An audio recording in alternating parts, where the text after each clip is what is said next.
तो आज बात करते हैं ओगी और कॉकरोचों की मजेदार हंगामे से भरी दुनिया की। बस यही एक लाइन, यही है इस कार्टून की पूरी कहानी। चलिए समझते हैं। कहानी का मैदान है किचन, जहां ओगी के शेफ बनने के सपने चकनाचूर हो जाते हैं। तो शेफ ओगी एक मास्टरपीस बनाने की कोशिश में है, लेकिन कुछ मेहमान बिना बुलाए ही आ जाते हैं। उसकी स्पेशल डिश है फूल और कांटे, और इसे बनाने का तरीका भाई बहुत ही अजीब है।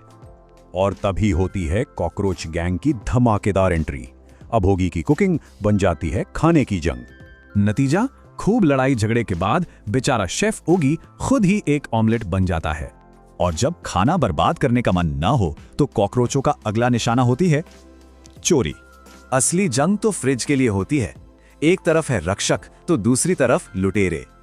और कॉकरोच ये बाजी मार ले जाते हैं। टीवी, गुल्लक और पूरा का पूरा फ्रिज ही गायब। और जीत का जश्न वो तो बनता है। चोरी के सामान की पूरी परेड निकलती है।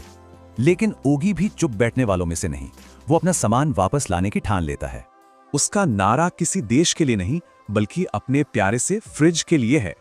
पर हंगामा सिर्फ बाहर से नहीं आता, कभी कभी तो लड़ाई खुद से, मतलब अपनी परछाई से होती है। एक दिन ओगी उठता है और देखता है उसकी परछाई बागी हो गई है। वो उसका कहना ही नहीं मानती। परछाई ने अपने आजादी का ऐलान कर दिया है। अब वो अपनी मर्जी की मालिक है।